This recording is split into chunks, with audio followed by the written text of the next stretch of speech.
Hi అండి. అందరికీ నమస్కారం. Welcome to my channel. ఈ వీడియోలో ఇప్పుడే అందిన వార్త. సీఎం చంద్రబాబుకు ఉద్యోగుల అల్టిమేటం. పూర్తి సమాచారాన్ని ఈ వీడియోలో తెలుసుకుందాము. వీడియో అయితే ఎక్కడ గాని స్కిప్ చేయకుండా ఎండ్ వరకు చూసేయండి. అప్పుడే ఇన్ఫర్మేషన్ పూర్తిగా అర్థమవుతుంది.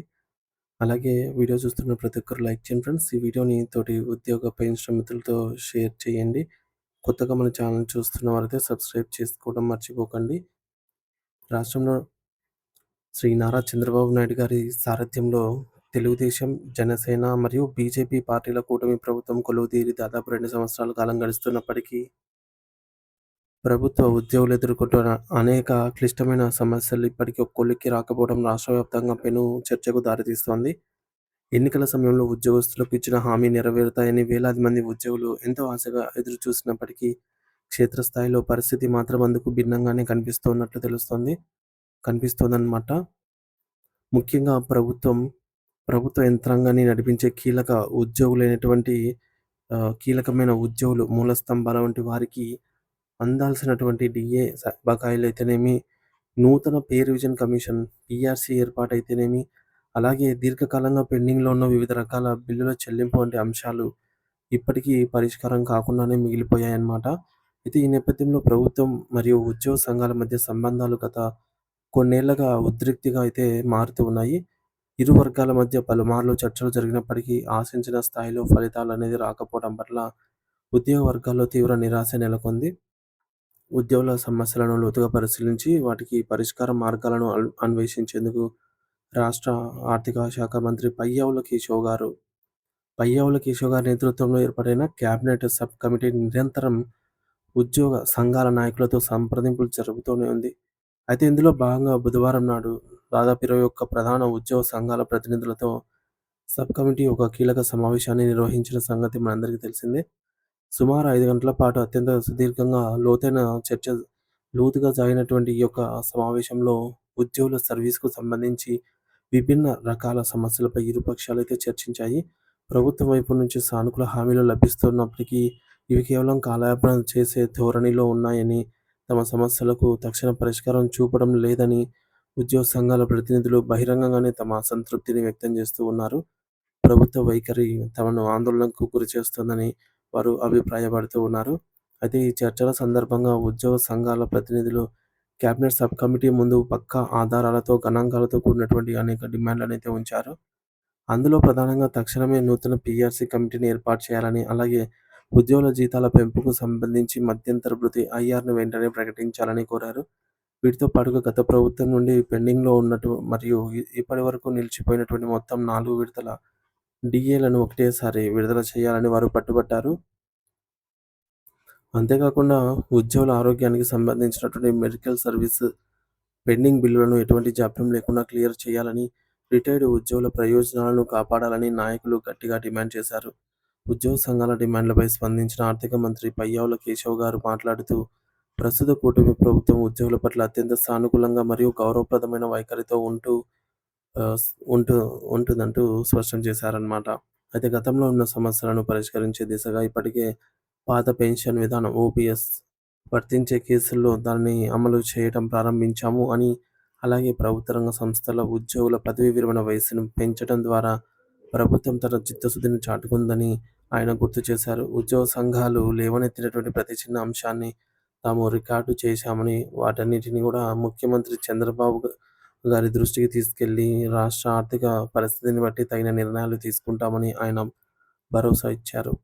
రాష్ట్ర ఆర్థిక పరిస్థితిని వివరిస్తూ గత వైఎస్ఆర్‌సీపీ ప్రభుత్వం నుండి సుమారు లక్షల కోట్ల అప్పుల భారాన్ని తాము వారసత్వంగా పొందామని, అటువంటి క్లిష్ట పరిస్థితుల్లో కూడా రాష్ట్రాన్ని ప్రగతి పదంలో నడిపించేందుకు ముఖ్యంగా ముఖ్యమంత్రి రాత్రింబవళ్లు శ్రమిస్తున్నారని మంత్రి వివరించారు.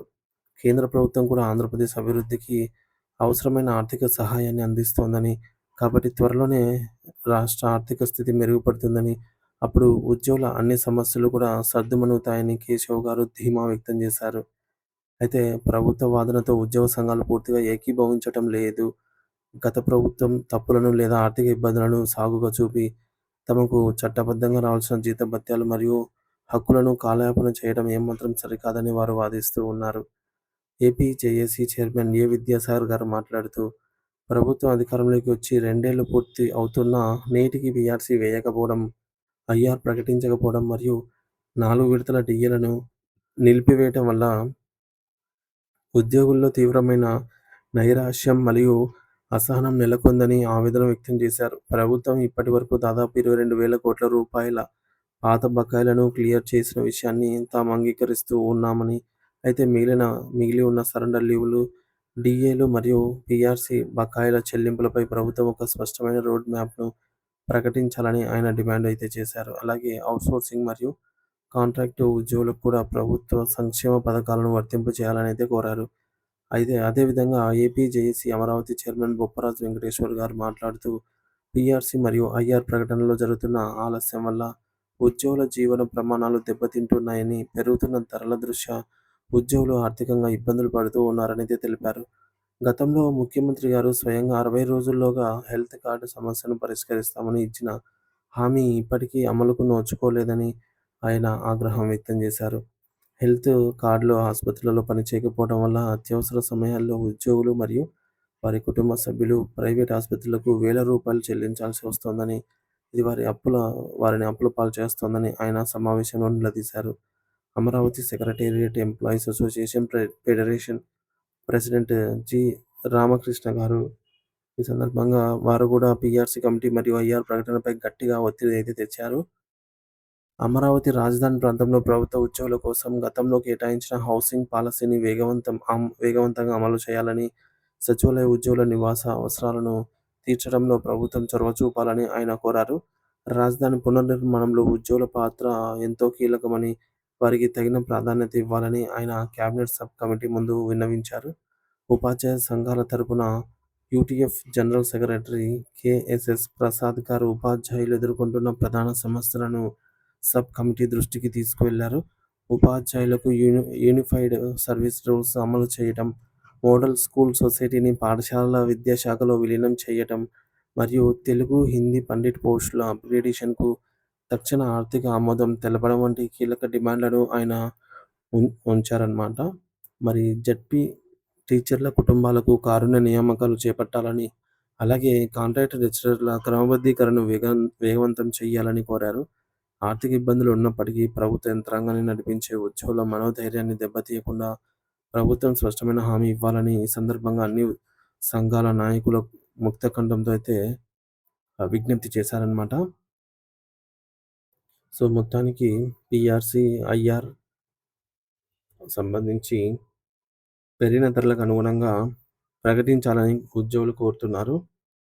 పెండింగ్‌లో ఉన్న 4 డీఏలను వెంటనే విడుదల చేసి హెల్త్ కార్డ్ సమస్యలు ఏదైతే కార్పొరేట్ హాస్పిటల్స్‌లో పని చేయకుండా ఉన్నాయో వాటిని హాస్పిటల్స్‌కి ఈ యొక్క డబ్బులు చెల్లించి క్యాష్‌లెస్ ట్రీట్మెంట్ అందేలాగా చర్యలు తీసుకోవాలని డిమాండ్. అలాగే రాజధాని ప్రాంతంలో ఉద్యోగులకు కేటాయించిన ఇళ్ల స్థలాలు, క్వార్టర్స్‌ను త్వరితగతిన పూర్తి చేయాలని కోరారన్నమాట. సో, కారుణ్య నియామకాలపై త్వరితగతిన నిర్ణయం తీసుకోవాలని చెప్పేసి ఉద్యోగ సంఘాల విజ్ఞప్తి మేరకు తెలియజేశారు ఫ్రెండ్స్.